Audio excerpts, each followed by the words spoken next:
Hello, everyone, and welcome back to the Second City podcast with me, Callum and Dan. And me, Daniel Sketchley.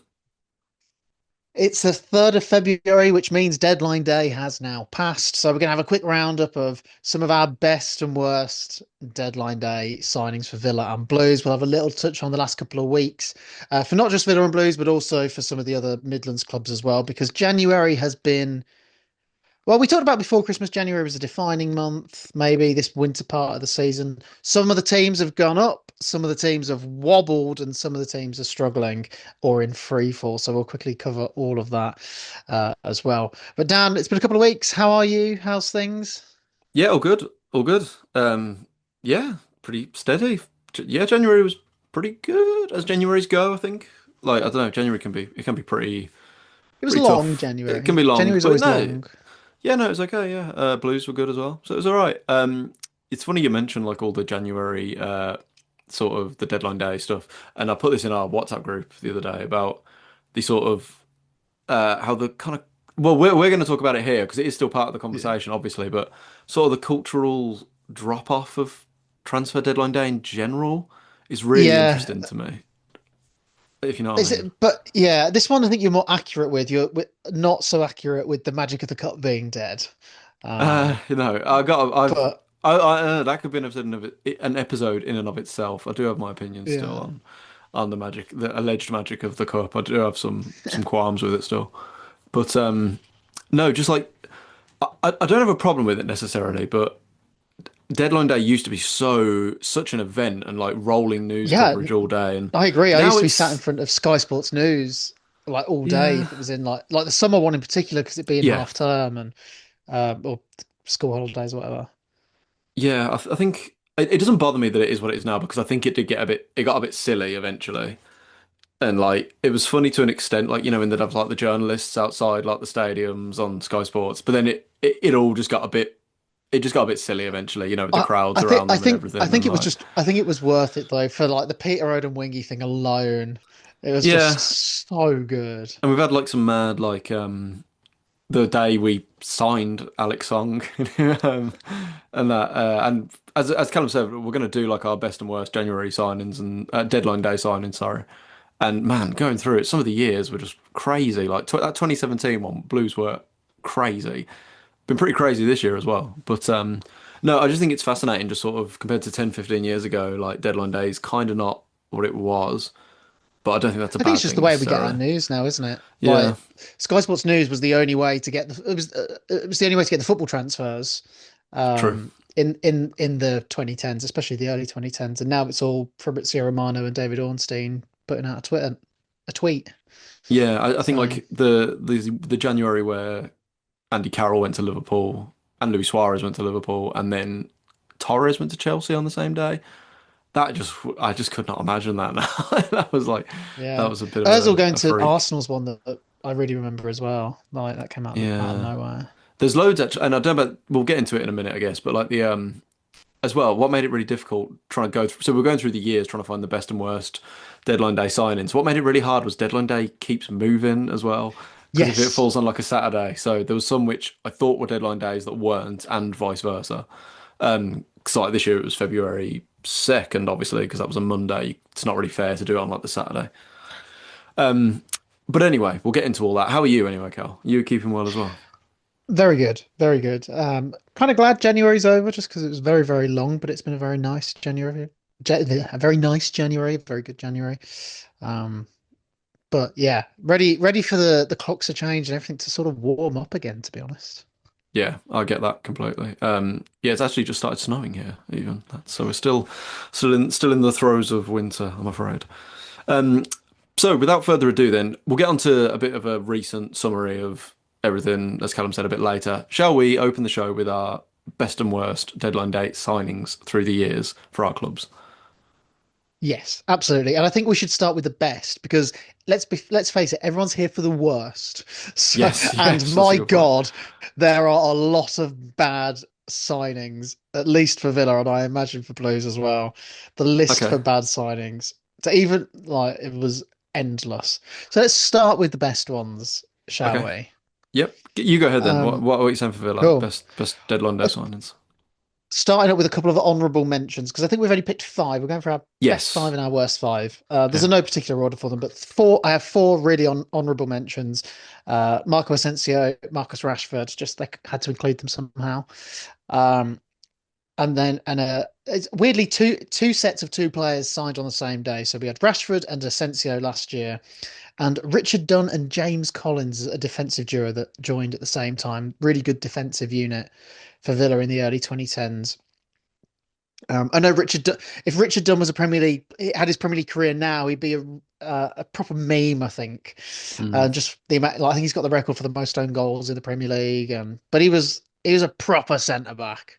Um, Yeah, it's good for Ireland your for a long time as well. traditional, yeah, great career for Ireland. And James Collins was very good for Villa and did very well at West Ham as well. So they were good servants for us, really. But the top five, in no particular order, we're going to start with Neil Taylor. A bit of a left field one, though. Yeah. But a very important signing and a bit of an under the radar kind of importance of a signing, really. He was part of the swap deal for Jordan Ayew, 1st January in the championship. Um, and was a big part in us getting promoted to the Premier League and then staying in the Premier League over 3 or 4 seasons. So he was, for a couple of million quid and a swap deal for Jordan Ayew, or it might have been a swap plus cash coming our way. It was a good deal for a good player, and maybe not a glamour signing, but someone that was really solid for us. Um, We'll go for a more recent signing. Morgan Rogers bought in the January of 2024. Um, and this is one where I feel like he's in the top five already. Maybe there's a bit of recency bias, but he's a kid that's got everything and is a player that is going to go to the very, very top level if he stays fit, keeps his head on the ground. Um, so important to us at the moment. And is going to be, by the looks of things, very, very important to England in the summer in some Yes. capacity. Making the tea for Jude Bellingham in America, I've heard, is going to be his job. Although arguably Rogers plays a lot off the left for us, but it looks like for England they want him in the 10. But that's a debate for another day and a decision that I don't have to make. Yeah, true. Um, but what a position to be in though for Thomas Tuchel. I mean, for all these attacking players to choose from, sport for choice. Um, Well, next go back to promotion season, the January of it would be 2019, where we signed Tyrone Mings on loan from Bournemouth. I mean, I think if you look through some of the most important signings we've made in recent years, that'll be up there with one of the most important signings we've ever made. And I know we signed him again in the summer on a permanent, but the initial loan spell, he was so good in that sort of 6 months, so important in us getting promoted, and then of course was so good that we spent 20 million quid on him, or 25 million quid to sign him in the summer. And I mean, I just think back to like we were having a defensive crisis. We played Leeds just before Christmas in December 2018, and we played with the back four was made up of three right backs.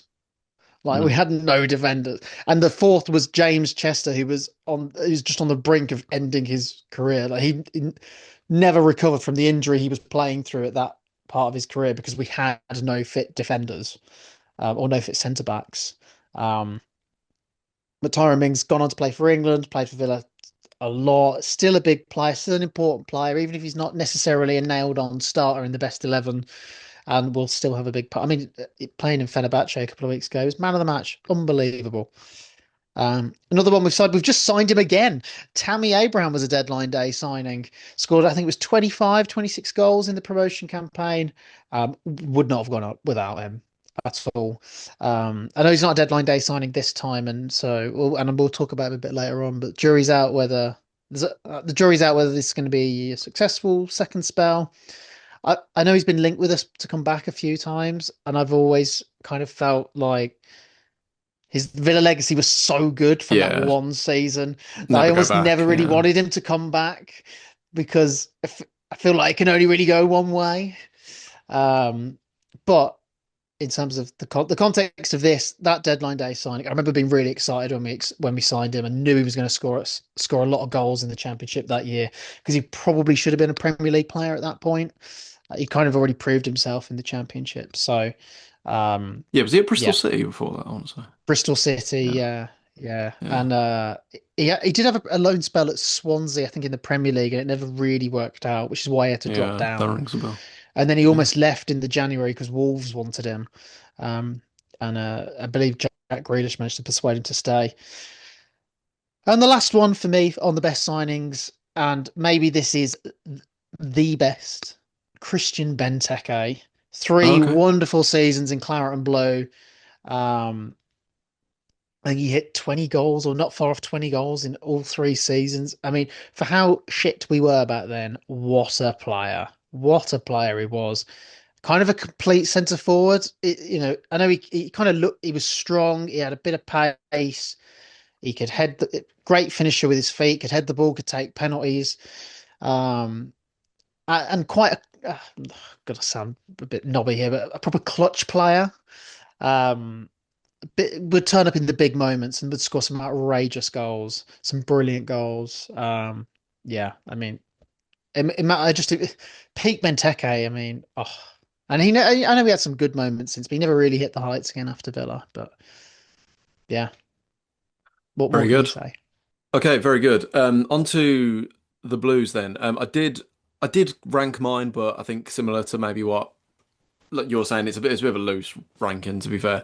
But I have got a load of honourable mentions as well, and also um, I've kind of like forgotten how many deadline day signings we've had over the years. Like when I suggested Yeah. this idea to do, like I could think of a few, and then I went through it, and there was ones I just had completely forgotten about. Some of whom are right up there or right down there, really. So I found a complete list of Villa deadline day signings, and there's more than 40 players on it. I've got around the same, just under that. Although I didn't look for a list, I went through every Wikipedia page over the years, and we're talking the last for mine anyway, like the last 20 years, sort of from when I would have first got into following blues to the present. Because I think that's a bit fairer. So yes, so a few honourable mentions. To start with, Christian Bielik was actually a deadline day signing when he signed for the first time with us when he was just a teenager on loan from Arsenal, January 2017. The only reason he's not higher is because obviously I think what he did in his second spell, which was much longer, obviously, it was quite a long gap between the two. It was, I think, I want to say 6 years, 5, 6 years between his first and his second spell. So I'm only really judging him on his first one when he was good. But if we're judging across the whole thing, he'd be much higher. Um, Troy Deeney was a deadline day signing. I think for the hype, I have a soft, like, kind of a warmth for that one, a soft spot for that one. But I didn't exactly set the world on fire as a signer, I don't think. But it was a great moment. Jean Beausejour in 2010 was a deadline day signing. He'd just come off the World Cup in South Africa for Chile, where he was unbelievable. Took him a while to settle in at Blues. He wasn't with us that long, but he was part of the League Cup winning team. He scored against, I want to say, Club Bruges in the Europa League as well to make it 2-2. So he had some great moments. So he was definitely worth that signing in the end. Jermaine Pennant in January 2005 came in on loan from, I think it was a loan originally from Arsenal. DJ Campbell we got from Brentford in January 2006. What a like What a throwback! proper Barclaysman, DJ Campbell. Even though he didn't really play in the Premier League all that much, I do No, consider it I pretty remember him more. high. He had a big FA Cup moment for He Blackpool, Oh, didn't you're not he? thinking for Brentford he scored against I want to say Sunderland, and I think Brentford were in League Two at the time, and Sunderland were in the Premier League, and they were coming down. I'm sure they beat See, them, I'm and sure he scored a hat trick in the FA Cup third round for Blackpool. I'm sure of it. maybe they did. Anyway, he was pretty integral in getting us promoted, I would say, in 2007. He was excellent that season. Patrick Roberts, we've technically signed on deadline day twice now because we signed him on loan in the summer on deadline day, and as we'll get onto, we've signed him on a permanent deadline day this summer. So he's got again, and he's been excellent this season. Couple more. Sebastian Larsson was technically a deadline day signing to make it a permanent in the January of 2007, as it turns out. But I'm not putting it too high because he was already on loan with us, and that was not a deadline day signing. But he was excellent, obviously, and played for us for years. Wade Elliott, I know he wasn't everyone's cup of tea towards the end, but I think Wade Elliott had some great moments with us. Wolves away in the dying stages of the FA Cup. Molineux scoring a winner there. I liked Wade Elliott in that Chris Hughton team. I thought he was good. And my last honourable mention, Martin Juranek was a deadline day signing in summer 2010. Um, Obviously didn't play that much for us, Martin Juranek. He was only with us for a season and then left. It was brief, but it was brilliant because he, of course, he started as a centre back in the League Cup semi-final, second leg, and the final of the League Cup when we won it. So he's part, kind of like Jean Beausejour, he's part of that folklore. He didn't play a lot for us, but he's part of that history, really. So I had to have him very high on the list. But he's not in my top five, and here is that top five. So in fifth, I've got Tomoki Iwata, who obviously came in, when was it? It would have been summer 2024 from Celtic. He's been absolutely immense in centre mid or at right back. Obviously, he's currently in the team. Top player, Tomoki Iwata, one of my favourites in the team. In fourth is Maxime Collan. I'm going to give it to. I'm slightly moving my list around as I'm looking at it, but no, I'm going to go Collan fourth. He signed for us on that deadline day where Hotter came in. He came in. A couple of loans came in, and Harley Dean also came in, also from Brentford the day before. But Colin was the one who really. Harley Dean came good for Blues, and Hotter had his moments, but Colin was the one that looked like a very smart buy in at the time and in retrospect.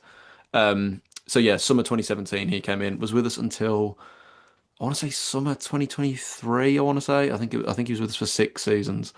Yeah, quality right back, very reliable. It's a shame he played in such a bad era for Blues. I think if he'd been around a bit, in maybe before or after, he'd have been a much more prominent figure when people talk about great fullbacks for Blues. In third, and this one will surprise you. I doubt you'd ever guess this one in a million years. But we brought him in January 2014. Lee Clark brought him in. Federico Makeda was one which I completely Oh forgot about. God, that name gives me Scored a great goal against horrible Villa. chills. Yeah, Oh for man, Man he United. scored 2 goals against Villa as a Man United player. Yeah. Oh God. So I would have not have thought a load of them players are just reeled off there, like technically Seb Larsson or DJ Campbell or Wade Elliott or Jean Beausejour or Martin Juranek. They're all players I would think of first as famous good players for Blues or anything like that. But Martin Juranek, I was looking at the stats. So he came in the January. That was the season where we stayed up, in the dying seconds with Paul Caddis. Makeda was our top goal scorer in the league that season. He came in January. He scored 10 goals in 18 games. He has to be right up there on this list because he kept us up. Without him, we wouldn't have just gone down. Would have gone down to League One, and who knows what would have happened from there and how different the next 10 years would have been, or to the present day. So yeah, Federico Makeda, we had him on loan from Man United.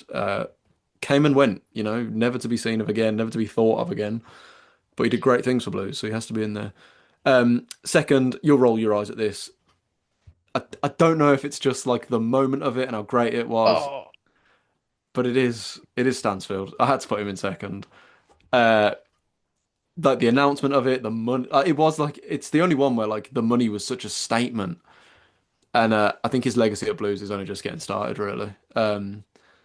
So he had to be in there. It was a great one of all the wow deadline day moments. That's probably the biggest, apart from when Alex Song was announced to have signed for us, but that obviously didn't happen, so I couldn't so I couldn't put that in. Even though Harry Redknapp went on Talksport and announced it that we'd got him, but anyway. Um, so I'm no, I trying to couldn't put think. that in. I'm trying to think of some of our like wow deadline day moments in recent years. I think the only one that really comes close was Lewis Grabban, maybe when Oh, that Keith says a, what then says a lot. like he had a good he had a good 6 months. I'm thinking about just like the announcement of it though, Sure. and We'll have a think while I do my like number one. Keith Winus, in the boardroom talking to his Alexa, going, "Who does Lewis Grabban play for?" And he goes like, he basically has to ask the question twice, and then he looks at the camera and goes, "It's like what?" Thumbs up. But yeah, Yeah. Stansfield only comes in second. I know he's in a bit of a drought at the minute, but absolutely works his backside off every game. And number one, it had to be. He only scored 2 goals for us. Didn't score a single league goal for us. And he played 6 times for us. Obafemi Martins was a deadline day signing on loan from Rubin Kazan. Scored the most famous goal in Blues history, arguably. He had to be number one. Obafemi Martins, again, same logic as the Jiranek and Bosajor ones, only times 10. So yeah, Obafemi Martins, best ever deadline day Blues signing. Some very good ones there. Let's get into the shit. What would be Oh man. your worst? Oh, I mean, the list is of shit players that we've signed on a deadline day is almost endless. I'd They're say it so probably makes up three-quarters of the amount of players we've signed on deadline day. because they're so forgettable. Some of them, especially like loans and stuff that you get in. Some of these, they are not forgettable. We've had some really bad players. Um, I'm going to give you the honourable mentions that don't make the list. Jordan Bowery, Oh yeah, 19 appearances, no goals. Just, I feel a bit bad for him, and I remember at the time really not liking him because he was utterly out of his depth. But I also have a lot of sympathy because he was a player that Villa took a punt on to pluck out of League One and throw him into a team struggling in the Premier League. And looking back, it was almost unkind. Like the kid, he never was a Premier League quality player. They just took a punt, and it never worked out. Jan Bednarek, three appearances. I can only remember two of them. One of them was in one of the most boring nil-nil draws away at Ellen Road under Gerrard, and the other one was when he got hooked at half-time in Gerrard's final game when we lost to Fulham, where he oh, was utterly fucking dog shit. And he went back to Southampton and got relegated. So, um, but he doesn't make the list because he was just about a Premier League quality player, I suppose. Tom Carroll doesn't make the list. Signed on deadline day on the same day that we signed Tyrone Mings. Two appearances, got injured, never played for us again. And I saw him on his debut. I somehow saw one of his two appearances in a Villa shirt away at Reading. Another utterly rubbishly boring 0-0. Jermaine Genus, three appearances, got injured, never played for us again. I was there the night he got injured as well. yeah. You went through a Um, phase of sorry to interrupt you. You did go through a yeah. phase of signing washed up Premier League players. You really did in like the early 2010s. I mean, I'll be amazed if you've ever heard of this one, Dan. And it'll send shivers down the spines of some Villa players, and he still doesn't make the worst five. Simon Dawkins, we signed him on loan from Spurs. He was meant to be a striker. Isn't he like a Four TV appearances, presenter, Simon? four appearances, Doesn't he do no like Escape to goals. the Country or something, Simon Dawkins? That's what it sounds like. Oh God, some bad days. I haven't ranked them, but I think there is like a clear number one and number two, maybe. Michael Bradley, Bob Bradley's son, the old Oh USA yeah, yeah, coach. yeah. Swansea manager. Three appearances, rubbish. Um, Utterly crap. I remember he got paraded when he got announced for the first game in the February. He was paraded on the pitch. Um, Awful player, 6 month loan spell. Um, Boya Baston's signed in January 2020 on deadline day. We were desperate for players, and well, we signed Boya Baston. He made two appearances and he didn't score a single goal. Shock, but he did cost us a point at home to Tottenham Hotspur, and it almost sent us down as a result of that. Yeah. Where he challenged Douglas Luiz, his own teammate, for a header. I think he either missed the ball or just completely took it off him. It went to Spurs. They punted it forward. Bjorn Engels made an absolute hash of trying to clear it, and Son went through and scored in the last minute, and we lost 3-2. Um, Maybe a bit harsh. I've put Scott Hogan on this list. We signed Ooh. him for £12 million, which was a lot of money in In the champion, 2017. in the championship in In the Championship, 2017. Yeah. 2017, he made 56 appearances, only scored seven goals. And most of those, I think it was like a 5 game spell in like the January of 2018, where he just like turned into, I guess, like Jordan Rhodes, um, of the Championship. Um, and he To went on a good clarify, run.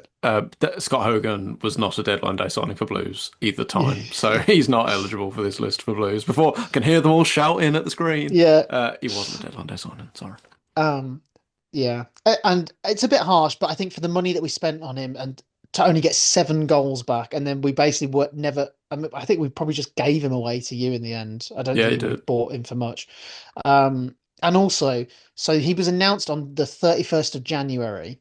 We played away at Brentford the same that night, and the signing was going through, and we lost 3-0 at Griffin Oh Park, wow. and then had to announce that we'd signed their striker after the game. I That's mean, brilliant. fucking Yeah. embarrassing that is. I'd imagine as well Um, the fact he came to Blues and started so well as soon as you yeah. got rid of him. I know it I didn't mean, long term, Lone but Spell like, Hogan in 2020 was like oh, unplayable. unbelievable. Yeah. And we probably should have kept him and played him rather than Boya Bastardon for the sake of 2 games. I, I, Looking I, back, I wish Hogan, sorry to go on a tangent. I wish Hogan with us had that spell and then lockdown had like maybe they didn't extend it or something going into lockdown and we yeah, just had that 5 months where he was yeah, unplayable and not the rest of his time at Blues. yeah. Apart from the West Brom game, that was good a couple of years later. But anyway, And then the big two, Jolyon Lescott. We only signed him for 2 million no, quid. He made 30 appearances. I think he scored one. Or did he score 1 goal, 2 goals? I can't remember. Um, but utterly rancid at Aston Villa. I mean, he's part. I think when you think back to that relegation side, I think he's one of the first players you think of. Um, and to say there's no love lost between both parties. For somebody who was supposedly a Villa fan, although a couple of years later he apparently pivoted to Wolves. Um, Probably because the Villa fans hate him so much. Because for a player of such experience, and for someone we all remember him, he was brilliant at Manchester City. He was great at Everton. He was pretty good at West Brom as well. scored at So Euros for England. Scored against yeah, France, didn't he? Yeah. I mean, words can't even comprehend how rancid he was in an Aston Villa shirt. I mean, it's utterly awful. Um, and a big part of why we went down, a big part of a toxic dressing room, really, as well. And never achieved it, and never went on to do anything. I don't think any of the players that were in that relegation squad, like the big culprits of the bad eggs, none of them went on to really do anything again. Um, but anyway, number one, so bad they named him twice, Dan. It cannot be anyone other than Eric Jemba Jemba. Wow, that's a throwback. Was he that bad? Yeah. That bad? Like, Oh, I mean, we so bad they named him twice. That's what we say at Villa Park. Signed for 1.5 million beans in 2005, so a fair chunk of money back in 2005. Signed from Man United. I remember when it was announced. I remember being like, "Oh my God, we've signed a player from Alex Ferguson's Man United." I mean, okay, now this guy's going to be the business. He made 11 appearances. Was an utter disaster. My dad famously went on Goal Zone after he made his debut, telling Tom Ross he was the worst player he'd ever seen. oh, that's Um, brilliant. I've never heard that. I didn't know that. yeah, Oh, wow, that's brilliant. The utterly. thought, knowing your dad, I would love to have heard Yeah, that. That would have been brilliant. I remember he did it when after Habib Bey Oh yeah, made his debut for us. He went on Tom Ross and told him that Habib Bey was a waste of space as well. it's a very naughty And also, reference there as well, ringing up Tom Ross's yeah. goal zones to have a moan. That's a very Uh, naughty reference.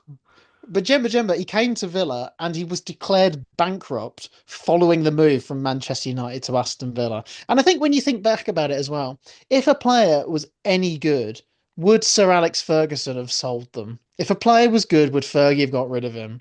And it's almost incredible to imagine a player that bad had ever managed to get some game time for Alex Ferguson at Man United. And I know they had some crap players later on in his time that made appearances, and Alex Butner's one that comes to mind in that. Did he ever play for Blues, or am I making that up? No, we No. had a lot of loan players from them, which we'll get on to, but not the Yeah. Alex Ferguson era so much. Yeah. So that's the top five of worst deadline day signings.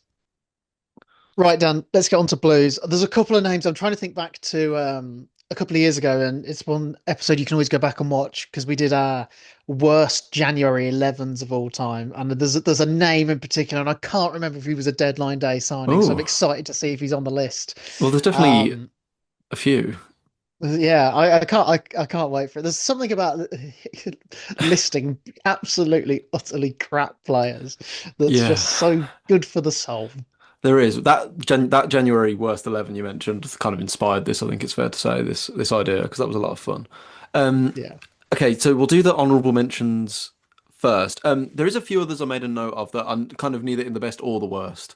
Jack Robinson obviously only came in last summer, way too early to I think make a judgment. But he's in, if we were doing this 3 months ago, he'd probably be in the worst.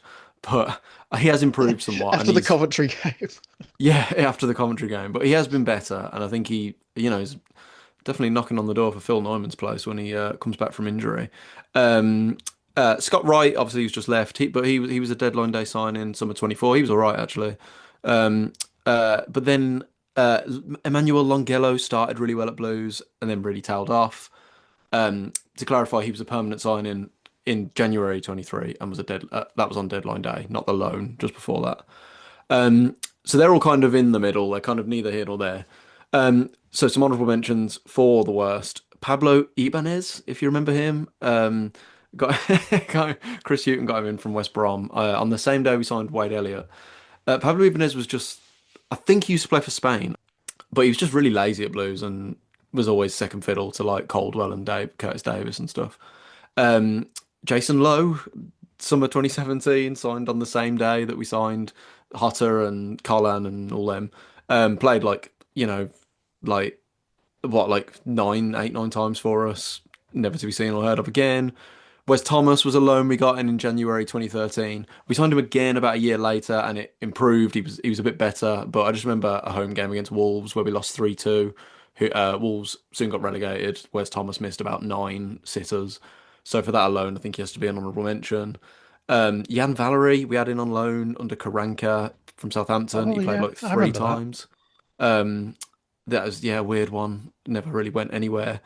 Borja Ubina, who we had him from Celta Vigo in summer 2007. The only reason he's not lower is because uh, we were about 9 or 10 at the time, so I have no memory of him. He may have been. I mean, according to Wikipedia, he played twice for us, so he maybe could have got on the list. I've just no memory of him whatsoever, and I wonder if he was more one of these like youth signings, which I don't really think it's that fair to count them. Um, Liam Walsh, we got in also on loan from Everton on that deadline day in 2017 when we signed half the country. Uh, he is lucky not to be in the bottom five, only because, not to bang on about it and not because I'm sour, but it had been announced by Harry Redknapp on TalkSport, as I said earlier, that we had signed Alex Song. Then it turned out that had fell through, and instead we had signed Liam Walsh on loan from Everton. I cannot describe the come down of that. That is like I'm saying the name now. This is like 10 years later nearly, and no one knows who Uh, Liam Walsh is now. How do you think we felt then, having thought we got Alex Song? Um, that was disappointing. Genuinely, I just wish to relive that summer where you thought you were signing John John Terry and Terry Alex and Alex Song. Song, because Like, it's a shame my WhatsApp doesn't go back that far now. I wish it did, because yeah. there was some. Oh, I remember it very clearly, very, very clearly. Um, my second to last honourable mention, not because he was a bad player at all, but because of what a weird signing it was. And it was this year, this time last year. Lee Myung-jae, who we got in, the South Korean left back who played like about 50 minutes of football for Blues. We badly needed a cover at left back. Chris Davies is kind of known for his refusal to rotate the squad.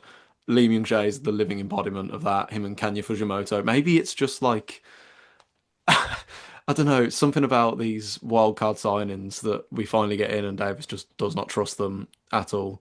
Um, but my final honourable mention is January 2005. Got him in, played for us for about 18 months. Walter Pandiani, we got in, who scored literally about 10 minutes into his first game for us. A lovely header against, I think, I'll say Southampton maybe. Scored away at Chelsea. So we did have a couple of moments. That's the only reason he's not in um, the bottom five. But I don't think he scored a goal in the season we got relegated in the league. So nice one, Walter. Um, onto the bottom five though. Fifth last is summer 2004. So it would have been this beautiful kit behind me. He would have worn the Flybe Diodora one. Uh, Dwight York. Absolute stinker of a signing. He played about 13 times for us. He only scored twice, apparently. I don't remember either of those goals. But apparently he scored twice. But I think it was he was such a Villa legend. And then he was at Man United after that, wasn't he? And then Blackburn. yeah. Well, he tarnished his Villa reputation with the Man United move. I think he's one of them who, apart Man United's maybe he had huge success at three clubs in Villa, Man United, Blackburn. But like he tarnished his time at Villa, and then he's not liked by Blues fans at all, I wouldn't say. Yeah, just one of them that I don't normally agree with. Like, if a player's good enough and they're available, go and get them. I don't care that they used to play for Villa. Um, but Dwight York was one which probably never should have happened, really, and just felt a bit desperate. Um, so I'm going to group I that. weirdly remember having his match attacks card when he was at Sunderland as well in the late noughties. Oh, was that after Blues? Yeah, it must have been. Yeah, yeah. Apparently, he could have gone to Celtic when he came to us. Don't know. I suppose we were like sort of pushing top 7, 8 in the Premier League at the time, I suppose. Um, I'm going to group third and fourth together. They were because they both came in on loan from Man United, both of them at the same time as Federico Makeda, who obviously really worked out. And this number 3 and 4 are Tyler Blackett and Tom Thorpe. Obviously, Tyler Blackett went on to play for Man United somehow. Um, Tom Thorpe, I have no memory of whatsoever. Apparently, he was a 6'2" defender, and we had to send him back eventually because of injury. But the reason I'm putting them in so high, I remember Tyler Blackett being pretty bad. Um, but the reason I put them in so high is because we were told by we got this from the what's the phrase, the mouth of the The horse's horse mouth. of the mouth, not the mouth of the horse. I was going to say that'd be rude. The horse's mouth itself. Lee Clark came on our podcast a year ago, almost a year ago exactly, and he said this season he made a load of loan signings in the summer that were brilliant, like Dan Burn and who else came in? Carl Bartley, and they were real professionals. And he didn't name names, but they all had to go back in the January, and he had to sign more loan players in the January to get us through to the end of the season. And he said we didn't have that mentality. The loan signings that replaced Dan Burn and so on they weren't up to it. So he's highly implying players like these guys. So I think if their own manager is saying on told us on this podcast, I think it's very fair that they go in, even if my memory isn't that great itself. Because Tyler Blackett Um, would have been a really young player at that yes, period as well, wouldn't he? So, yeah. So I'm maybe that's why a pinch of salt with it because yeah, they were very young. Yeah, like well, I a suppose Dan Burn would have been as well, thinking about it. So, yeah, and that's a fair comparison as well, maybe then. But they were still bad for Blues. I can't just ignore that. You know, we were very nearly relegated that year because we were mainly because defensively we were so poor. Um, and I think Clark's probably right when he says like if we had players like Burn stay through the whole season, we would have had an improvement for sure. Second last, you'll know this one, and I also feel slightly bad about including this one, but he was a striker and he never scored for us, so he's got to go in. Jerome Sinclair on loan from I that's want to say was he on loan uh from I can't remember who was Watford, on. wasn't it? Yeah, Watford rings a bell. Zola signed him. Yeah. Takes me Uh, back. yeah, just terrible. And He became a bit of a meme in our group chat because he never scored, yeah, if memory terrible. serves. I'm not saying he's a terrible. He But it was a wasn't just terrible. with you that he had a really bad goal record. It was a variety of clubs. I think it's similar to one of the ones you were saying earlier. It was almost unfair on him, like to come into this team that was going through all this change and into a team that was in free fall. It wasn't really fair on him. Side note though, the Athletic a couple of years ago did a meet up with him because I think he's retired now, despite the fact he's only like in his mid 20s, mid to late 20s. And he's just kind of living a normal life now and so on. Really interesting and very insightful. I'd recommend anyone go check that out. Just search Jerome Sinclair, The Athletic, if you've got The Athletic, and you'll be able to read it. Really good. And then number one, um, it could be no one else. Summer 2023, not that long ago. Ollie Burke, terrible, just terrible. Just terrible. Like Rotherham away. As the early listeners of the podcast would have heard, week in, Yeah, week out, in particularly Rotherham away. where we Gary Rowett just what were you doing? I have so much respect for Gary Rowett, and still one of my favorite Blues managers. But what was he doing? He got subbed. Burke had to get subbed off at half time in this like massive game. 0 goals, 0 assists. I'll never forget About Rooney 20 playing. TikTok dances. Yeah, yeah. Who's he married to? He's married to someone from Made in Chelsea, isn't he?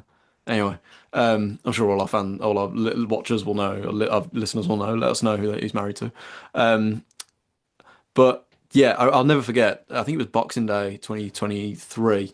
Stoke were battering us, and Rooney put on a front two at the end of a barely fit Tyler Roberts and Ollie Burke, and I was like, I could have played up front for Stoke, and I'd have scored that night.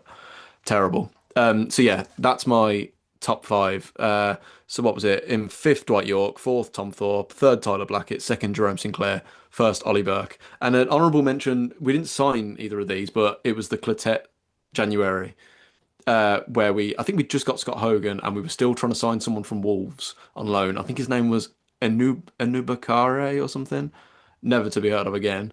But it fell through at the last minute, and then we eventually were just going to try and sign one of their like youth players on loan instead, just because like, why not? And then he turned us down as well. So that says a lot about where we were at the time. So yeah, that's the worst Blues deadline day signings ever. It's just reminded me actually of to go back to Tom Carroll, who was in my honourable mentions, how out of the blue that deal came because we were supposed to be signing Leroy Fer from Swansea, No, yeah. which would be a bit of a throwback. And then the deal fell through and we signed Tom Carroll from Swansea instead. It was really bizarre. All It right, was yeah, like like a yeah, completely different player was announced. Like, oh, that's not Leroy. That's not Leroy Fer. sure, cool. Uh, Well, let's get into let's more get into contemporary what's times. Yeah. yeah, let's do it. Um, so let's have a quick catch up about Blues and Villa at the minute. Um, so should we talk about Villa first? Let's talk about the last week or so. You've had a couple of games, Europe as well, Mm. and just your transfer business. How you feeling about it all now? We've got about 3 or 4 months of the season left. How you feeling? So when we started the episode, we talked about some clubs have done really well in January, some clubs are in free fall, and some clubs are like, and we're in that sort of where the good bits have been really good, the bad bits have been really bad. Some things have gone really badly. And it kind of all epitomized in the last week, really, where we had a good win in Europe, but we didn't play very well for 60 minutes. Um,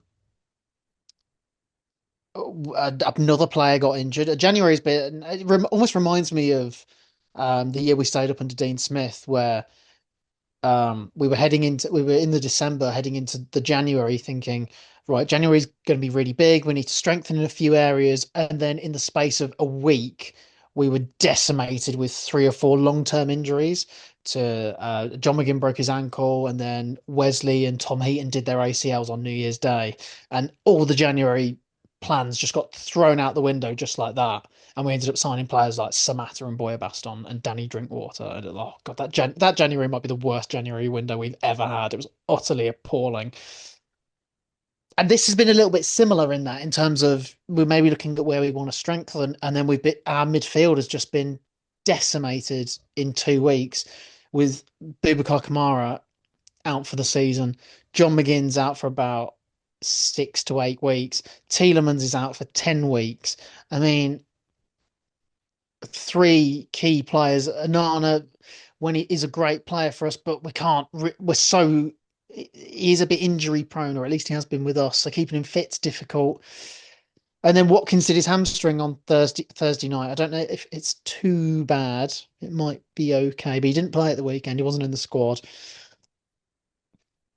And so yeah, it's when we lost to Brentford 1-0, 10-man Brentford, a red card just before half time, conceded straight afterwards, another really poor goal. We conceded some bad goals this year. And then we had a disallowed goal, controversially disallowed goal, sort of, yes and no. But My 2 cents on that. I did, taking my biased hat off. I did think it was a bit harsh. Like I don't know how they can prove the ball's out of so play. this is the thing. So when I watched it live, immediately I thought the ball had gone out of play, and we went straight up the other end and scored. And I had a feeling that we might be in a bit of trouble. I don't buy the phase of. I know some people were upset about the phase of play, but and I understand you say, is it the same phase of play when the ball's travelled 100 yards? But literally the ball, Bailey hooked the ball back in. We went straight up and scored. So I think you have to let the phase of play thing go. Um, Maybe if you look at, and I don't know whether that plays into the nine. It's the longest VAR's ever gone back in time in the Premier League to disallow a goal, which was 19 seconds. So, you can maybe look at that. The thing for me is there's no. I know that Brentford have put a social media clip on yesterday or the day, Monday, whenever it was, of a fan video in the whole end where you can see the ball has gone out of play.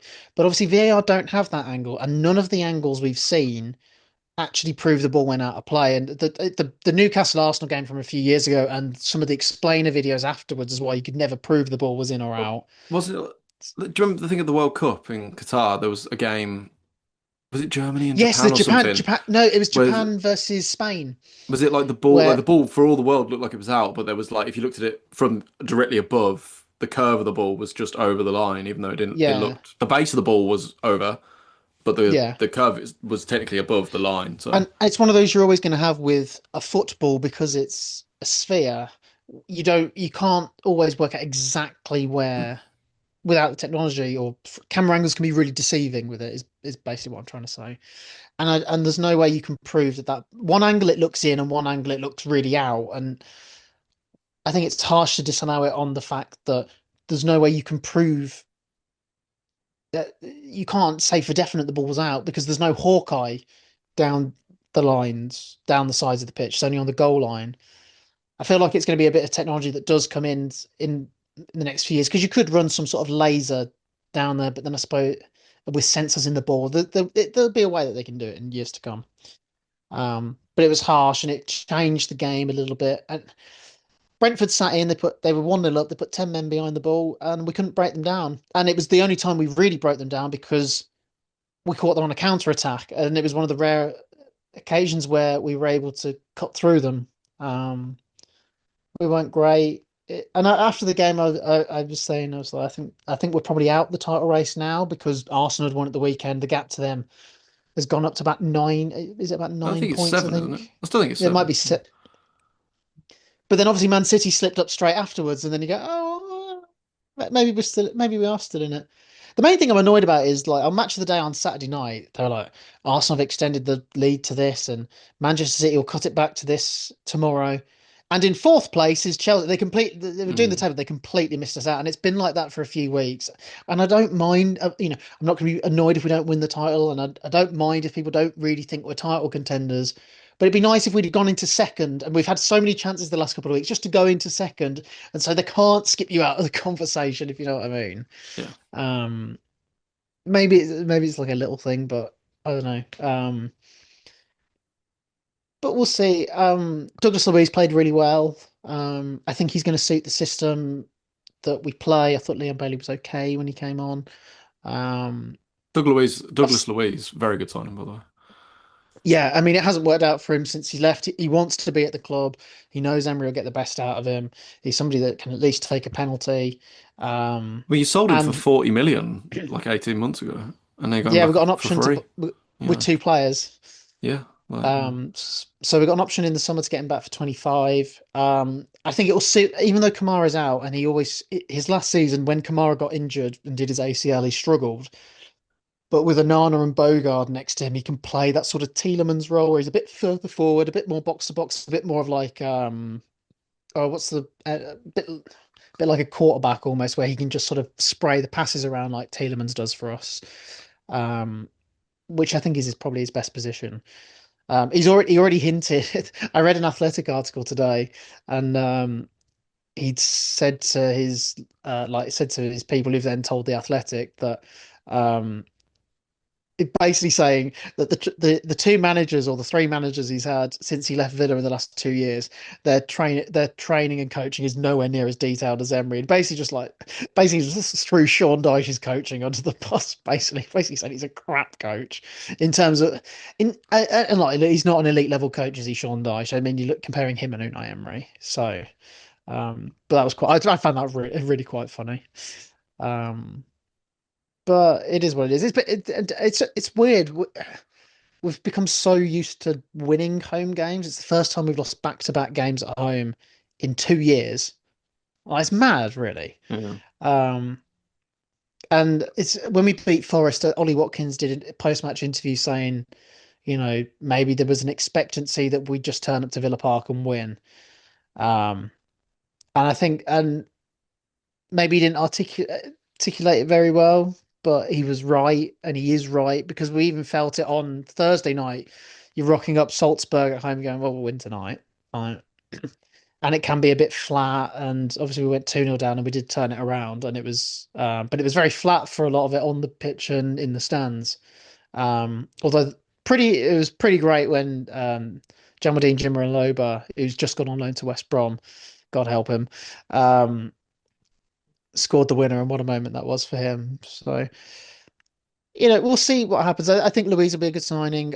Jury's out on Tammy Abraham. I know I mentioned it earlier. I think he'll be a good signing, but I think it's a fair signing. Yeah, he looked good. and I thought he looked good against Brentford. I thought he yeah, did. I think he looked all right. But he's not Ollie Watkins, and I think you could tell we missed Ollie Watkins. And you look at the game, there's five guaranteed starters didn't in our best 11 did not play on Sunday. Kamara, McGinn, Tielemans, Anana, and Watkins, and you could tell. So Yeah, it's one of those, and it does mean we've lost to Brentford three times this season. the Keith Andrews massacre again. Are Yeah, you happy well, with the January business? Dango Ratara scored four goals for Brentford in the Premier League this year, and two of them have been against us. Oh.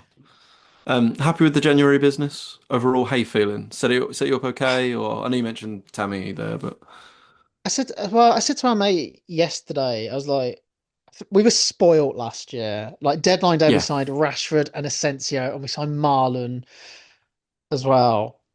And so this year to re-sign Abraham and Louise is a bit, it's a bit, yeah, it's a bit sure, underwhelming. yeah, As sure, much as I sure. think Douglas Louise will be a good signing, and I hope Tammy will be a good signing as well. And there's a couple of youth players or youngsters that we've signed, but so does feel a bit underwhelming. I just think we obviously wanted Conor Gallagher before the midfield injury crisis, or it was maybe just after Kamara got injured.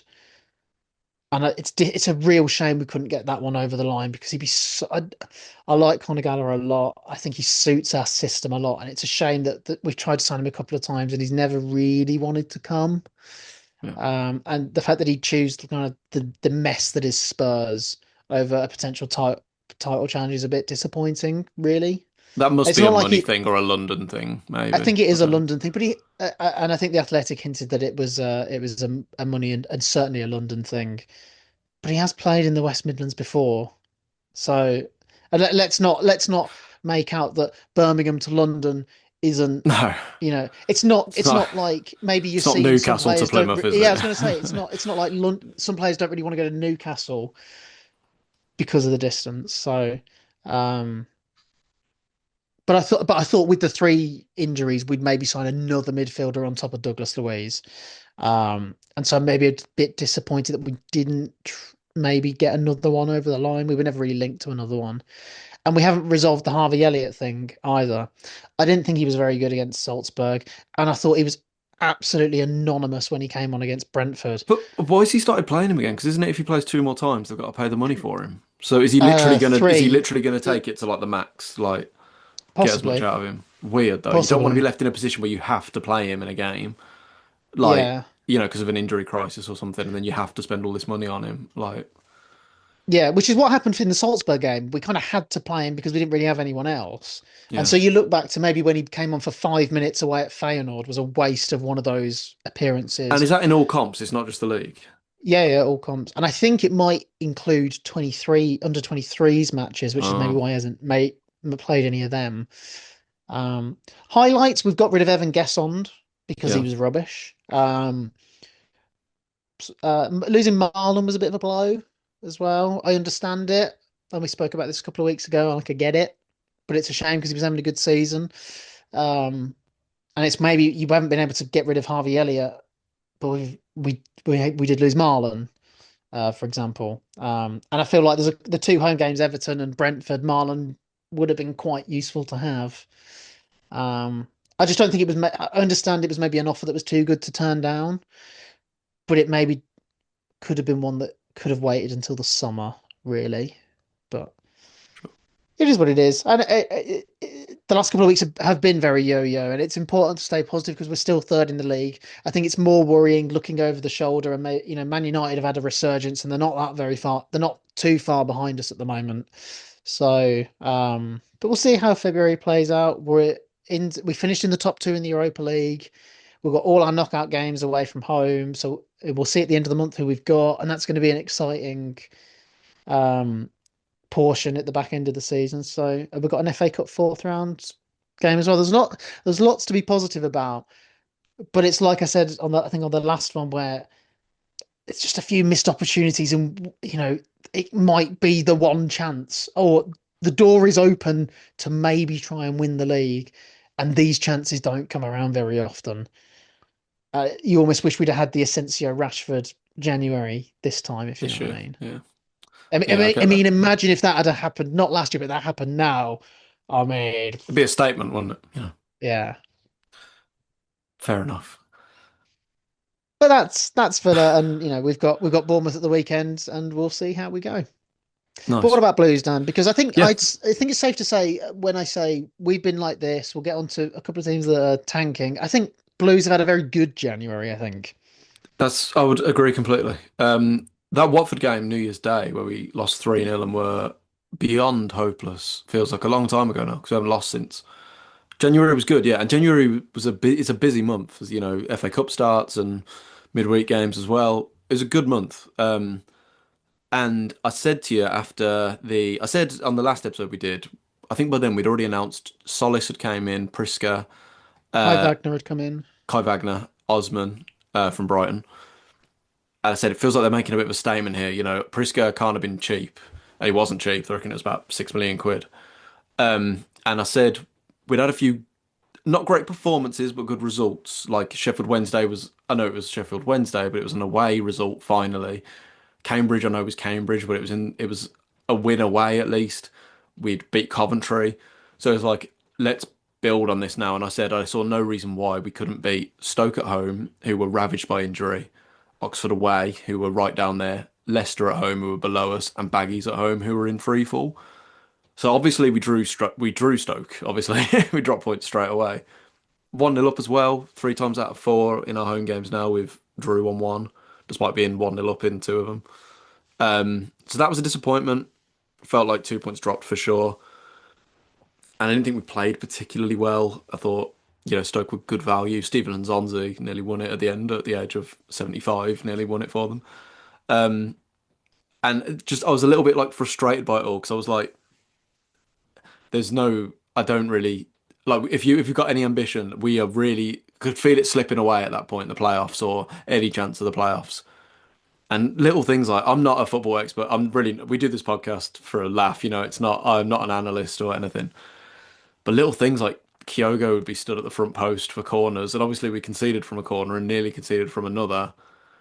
And like I don't know, I like Chris Davis, but he'll say things like everyone's exactly where they should be. That's not the issue. And I'm like, but it's the last minute corner and Nzonzi nearly scores from it, and we got Kyogo stood at the front post, like the smallest guy on the pitch. I was really a bit like I can really feel it all slipping away now. But it's the hope that kills you because then a week later, again, Oxford are right down there, but getting a result away at their place was not a given. They had a really good result against Leicester the week before, beat them away, I think it was. They beat Ipswich at home earlier in the season when Ipswich were in good form. They hadn't lost under Matt Bloomfield.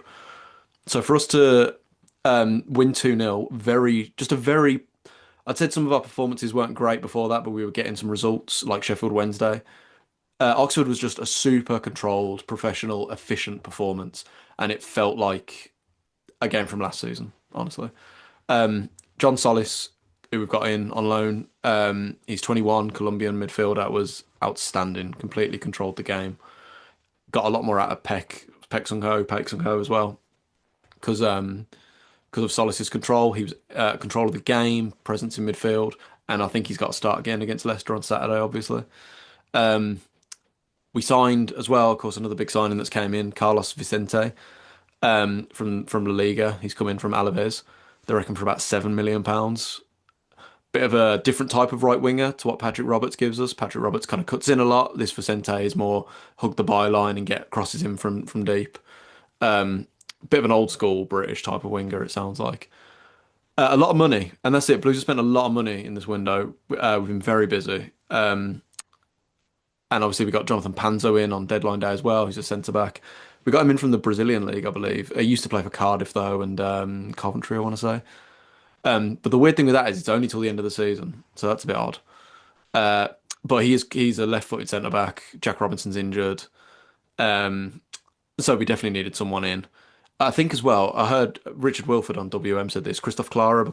I think his wife's giving birth this week as well, so there's a chance he won't be available for the Leicester game. So we had to get someone in just in case.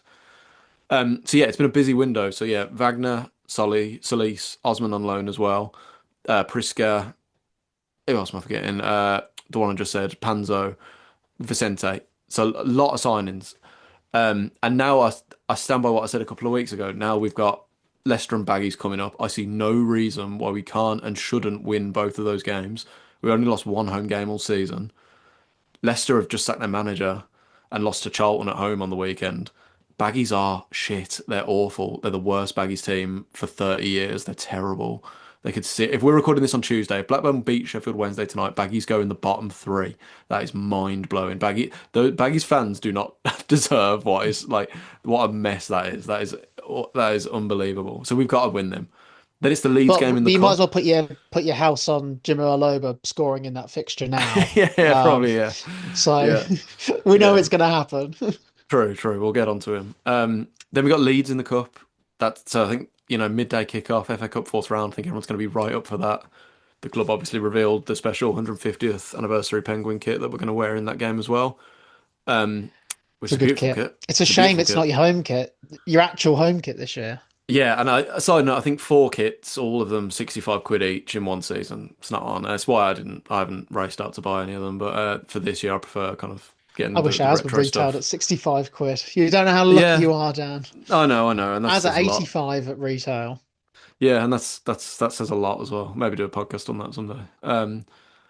So yeah, big couple of games coming up. We're in good form. Let's keep it going. Maybe this is the run now. You said you need a big run to keep to charge in there, and maybe this is ours. We got because we got hard games after the cup as well. I think we got Middlesbrough coming up, who are on fire. Hull away soon, Millwall away, Norwich away. Norwich they're all banging form. The top six is really weird this year. Hull are right up. Hull. Who thought Hull would be like on the brink of They automatic? almost went down last year. Yeah, they've got like transfer embargoes and all sorts. So I really think we need 6 points from these two games just to keep us in touch. Because really now we're all fighting for really just there's a lot of traffic, but we're only 5 points off playoffs, and Wrexham are sixth. But the problem is there's a bit of a gap forming between fifth and sixth now. It feels like we're all fighting for like one place. Teams like Derby are on fire, won 5-0 away at Bristol City last week. Wrexham since Christmas have been unbelievable. And it's just going to be interesting to see how all plays out. But I think the signings we've made, the money we've spent, I think in the next, if it's not this year, I think in the next 18 months, the the ambition Well, must be well, the promotion. thing is, I think we spoke about this last week, Dan. It's one of those years where the three promoted teams have come down. Only one of them is in contention, ready to go up. Leicester aren't Yeah, going to go up, and Southampton probably aren't going to go up either. So, in terms of so many teams have yo-yoed up and down. Sheffield United used to have done it a few times. Norwich used to do it all the time. The Baggies were famed for doing it. That's not going to happen this year unless it's Ipswich, and even then, it's probably likely they'll be in the playoffs rather than automatics. So it's a year for a team that's maybe not been in the promotion hunt for a while to go up. It's a huge opportunity for so many teams in the championship right now, absolutely. including Because Coventry. yeah, absolutely, and it's a bit of a worry because um as well also because and not to get too far ahead of ourselves, but as next season there's probably going to be some big established Premier League teams coming down as well who are going to be coming down with a lot of brass and Wolves and maybe West Ham. But but even that Burnley side will be right up there in the championship next Mm, year. yeah, it's going to be tough. So yeah, and it's also it feels like the ambition is very immediate. We really need to achieve now, but it's such a risk as well. I know everyone's compared us to Wrexham because they've bought very proved, tried and tested Championship players. But we haven't done that. We sign obscure players from obscure leagues a lot of the time. Priska could be a very exciting signing, but he's only really started scoring goals the last 6 months. Scored a lot of goals in those 6 months, but it's a very small period of time to base it all off and spend a lot of money on. So we'll have to see. But the other thing with the ambition of it all is we've been so ruthless, and as much as the incomings being a story, the outgoings are a huge story as well. Cal, how many players do you think we got rid of this January, either permanently or on loan? The thing is, you've gone through the way you've churned through players. I mean, if you told me you've got rid of 10 players, I'd or more, I'd probably believe you. Yeah, I think it's 13 this January. So who did we get rid? Let's have a look. Who did we? Okay, so start with some loans. We loaned out Mark Leonard to Hearts. Leonard's a very good player, and I think it's a very good move for him because he could end up with a Scottish I was Champions going to say, he medal. might win the league. Yeah, Scottish Premiership medal at the end, potentially. Um, who else? Scott Wright's gone out on loan to Dundee United. Probably a good move for him. Bit of get a bit of fitness going. Obviously, he had a long-term injury. Tyler Roberts finally completed a permanent move to I Mansfield. was, Disastrous signing. Just a good player at some point, but that's been a terrible signing. Uh, Willemson has gone permanently to I think it's the Dutch league he's gone back to. Brilliant for a few months at Blues in League One. I love that goal he scored away at Wickham in the game we went to. I love that goal with the outside of the foot so much, but I just don't see what he offers us anymore, really. I don't think he's been the same player since his injury about a year ago. I don't see how he fits into our team anymore. Um, who else? Alphonse Samsted. I got all the time in the world for him. I wish him all the best at Go Ahead Eagles. But yeah, he's completed a permanent move there. Alfie Chang has gone to Walsall. Bailey Peacock Farrell, the Peacock, has gone to Blackpool permanently. What a miracle that we apparently got some money for him. If so, then well done, Blues. Keshi Anderson obviously was released and now has gone to Portsmouth. Emil Hansen's gone to Excelsior. Dion Sanderson has completed a permanent move to Derby. No surprise there. Lewis Kumas's contract obviously was ended and sent out. He's actually gone to Hull, and he scored the winner on his debut away at Blackburn. On him, I think he was upset after you slagged him off on the season review. I tried, and I apologize, not apologize, but I tried to clarify that last week, and I wish him all the. I know he's not popular at Blues. I just wonder if he was a bad fit, and I hope it works out for him because he always tried hard.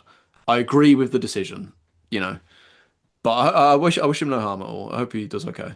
Lyndon Dykes obviously gone to Charlton, and obviously he scored a lovely goal away at Leicester the weekend as well.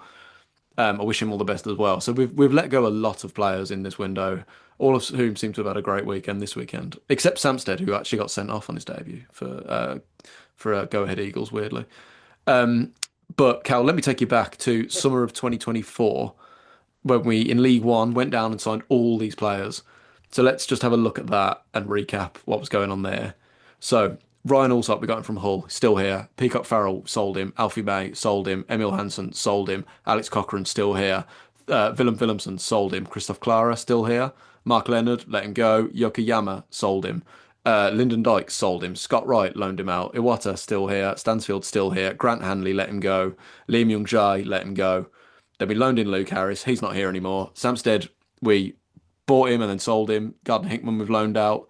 And then Ben Davies and Kieran Dowell aren't here anymore either. So that League One team that we built are mostly all gone. And that was only 18 months ago. That is mad, Dan. Because I remember we did a TikTok of when you listed through all of those players, and in my head I just imagine that with like big crosses through them now. That's Yeah, yeah. mad. Yeah, and they did some of them. I think we maybe let go too soon, like maybe Mark Leonard, but some I think did their job, and maybe it is better that we move on. Like players like Samsted, who I again have all the time in the world for. Willemson was good, but he's not really doing it animore, and I don't think he will. I have not seen anything this season. I forgot to say, Aaron Cashin, we were quite ruthless with that. He's also been scoring since he went to his new club, Blackburn, in the wrong net, but he has been prolific. So it's a big Yeah, statement, and but getting in like these new we've spoken signings, about financial fair play, and I know you don't have PSR as such in the EFL, but but not to the same extent. Like not to the we same we we, extent. do- we But do it, we do, but it's not the as way you can strict. break it, you can break how PSR works, which is you keep spending. Like if you keep buying players, as long as you can move them on, really, it's what Chelsea and to an extent Brighton do it as well. This constant turning around of the squad all the time means you can kind of break how PSR works, if that makes Sure, sense. and I would also argue there's the bailout of promotion as well, which we've seen with you and a few others over the years. Oh yeah. Um, so it's a gamble, and as I say, it's a huge gamble. We're still signing these. Kai Wagner has started really well, but signing a player from the MLS is there's just no guarantee. Signing Priska from the Swedish league, there's no guarantee that they'll hit the ground running. And also with him, the Swedish league runs from like February to November, so this is his pre-season really. Um, so look, it's we've given ourselves not just through the signings, but they've obviously accepted that the recruitment wasn't quite good enough in the summer. It was signed to some good players in the summer, some very good summers, some very good summers, some very good players. But they have not wasted time at all amending what isn't working and hopefully will work better now. The only thing I find absolutely staggering is that we've ended this window with Fujimoto still, the man who just can't get a kick to save his life, and we couldn't. What is he doing there? It's so bizarre. It's Lee Myung-jae all over again. Um, but I really feel like if not this season, next season, I feel like there is very little excuse. So they're putting their money where their mouth is, and they do deserve credit for that. I don't know much about Panzo, but it'd be interesting to see how he gets on as well. And I'm glad we got centre back in. But yeah, that's Blues. Leicester is a big one on Saturday. Shall we do a quick roundup? Because I know this is going to be a really long episode. So, shall we do a Yep. quick roundup of the other Midlands teams? Coventry, they're one of the teams that have not had a good January at all. Their lead at the top of the championship has gone. They're only top on goal difference at the moment. Borough are breathing down their necks. I mean, are the wheels coming off, Dan? I think there might be, and also the standard at the top is so good at the minute. I think Borough and Hull are playing so well, and Ipswich are going to hang around till the end of the season. So you do worry for them a bit. Their away form obviously is what's letting them down as well. In January, I think they lost three away games in January. Lost to us, QPR, and who's the other one? There was one more. I'm sure there was. Norwich. That's it. Um, so yeah, that's really letting them down. Did make a few signings in January. They got in. They got in Justin Obikwu from QPR as a forward. Bit of a low transfer fee that one, about 500 grand. Romain Esse from Palace and Frank Onyeka from Brentford. Good signing that one actually. Even them last two on loan, but so they're doing something to bolster the squad a bit. But yeah, you worry for them a little bit. Don't get me wrong, if they got in the playoffs again, still an achievement. But considering where they were, um, I'm sure Cobb fans are going to be a little bit nervous. Maybe they've got Borough at home in I think it's 2 weeks. Yeah, be the game after this one. They got Oxford, which they should win, and then Borough. That is huge. Since Kim Helberg came in, Borough have been on fire. So yeah, be interesting to see. That's a big one. If they win that, then you'd fancy them again to pull away a bit and get a bit of momentum going. Mm. But yeah, for now, who knows? West Brom have probably had a Yeah, worse January. I mean, yeah. you called it, Dan. You. I feel like maybe just before Christmas you said they were struggling, and the wheels have well and truly come off down there at the moment. I mean, an awful defeat away at Fratton Park at the weekend against a Portsmouth side that are not very good and in danger of go. It was a relegation 6 pointer basically, wasn't it? Portsmouth are now above West Brom by a point, Yeah, and and yeah, it's all going wrong. as we said earlier as well, by the time this goes out, Baggies could be in the bottom three.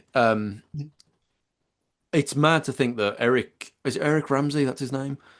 Um, he's only just came in like 4 games ago. But if they just sacked Ryan Mason now, I honestly think they'd get in a completely different type of Yeah, manager yeah, now. They get 100%, they get 100%. honestly they get I you know what my hot take prediction is? Gary Rowett is at Baggies before the end of the season. I think it'll be someone like that. Um, it Makes sense. it's panic stations. Do you know that so the I just also don't see there's no way this manager, I don't think he survives to the end of the season. The way that it's gone so toxic so quickly under a new manager, I don't think he can turn that around. I mean, the videos in the stands at Fratton Park at the weekend, I mean, no, and I it's don't think crazy. it's not on. I actually don't think it's on him fully. Don't get me wrong. No. Changing to a back three when you're pretty crap anyway, mid-season is weird. You know, it's a bold move, and he doesn't seem to be giving up on it. But but like at Portsmouth, they were just picking them apart. Keeper had a shocker. You know, the second I think it was the second one he absolutely should have saved. Um, if I'm thinking of the right goal, where he pretty much got both hands on it and can keep it out. If that's Yeah. the one I'm thinking of. Um, yeah, I mean but their away record will kill them. They've got 1 point from 12 away games, and that was at Derby, who are bad at home. They're much better away. You really worry for them, and I don't know who have they got this weekend. I know they've got us midweek now because of the FA Cup. That game's been moved forward to Tuesday. They got Stoke at home. Uh, Stoke looked good against us for all their injuries. They're pretty well organised, and then us. I don't. you worry for them, you really do. Then they got Norwich again in the cup. So um, Yeah. their transfer business. They signed that lad from Villa. You were saying on loan. Yeah, they signed Jamaldine Jimiraloba.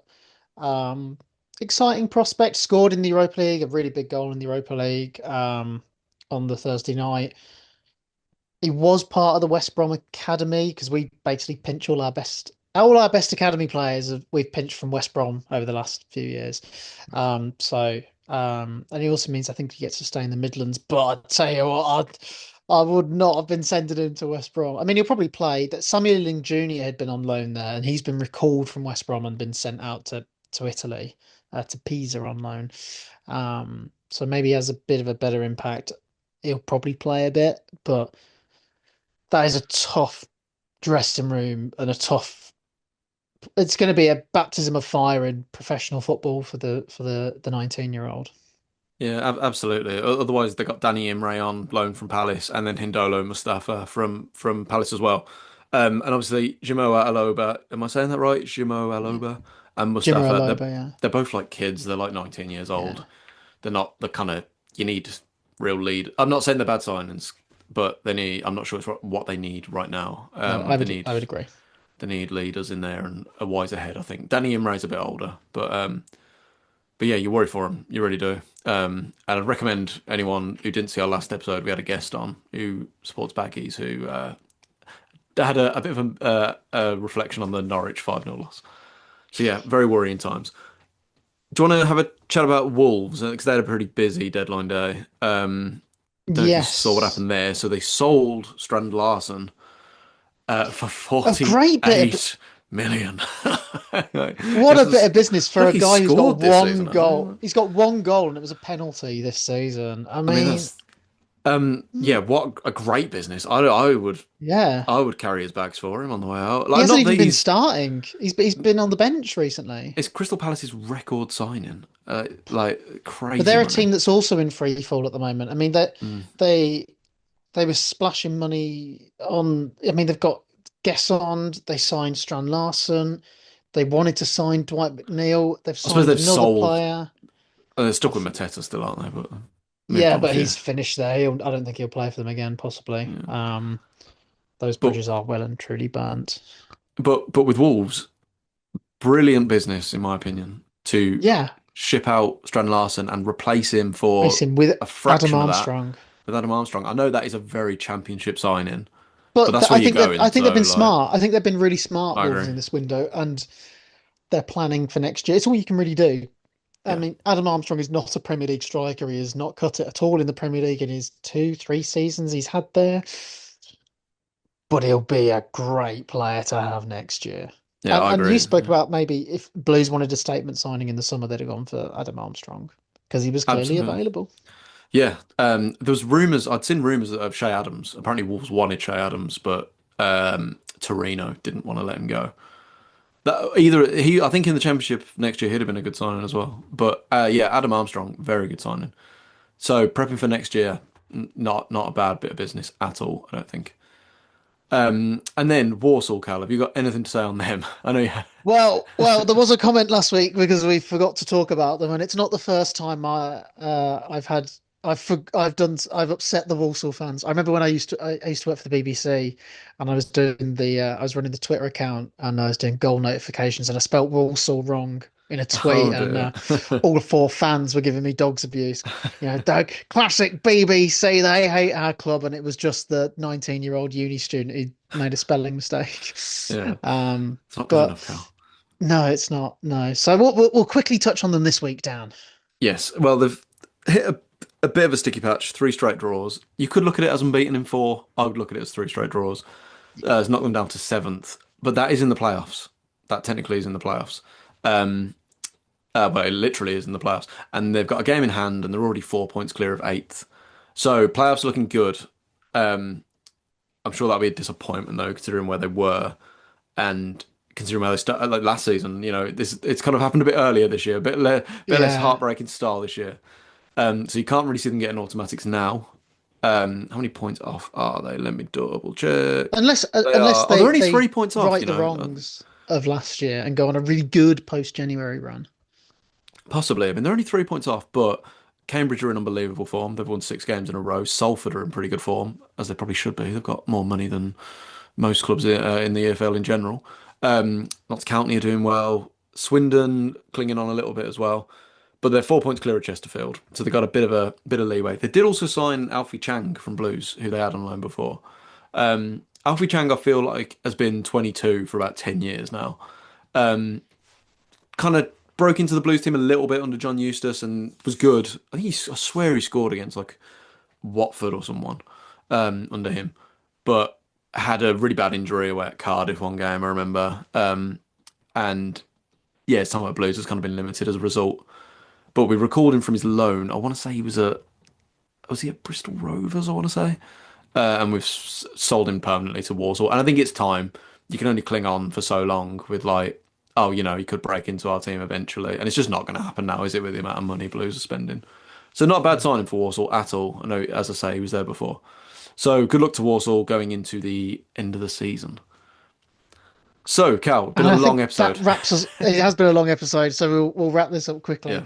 Um, Dan, it's been a pleasure as always. Thanks to Yes. everyone who's been listening and watching this week. In best and worst signings, did we miss anyone? Are you outraged with some of our suggestions? Drop them in the comments. Drop your best and worst deadline day signings. And Dan, I guess we'll see you next time. And up the villa. Absolutely. Take care, everyone, and keep right on.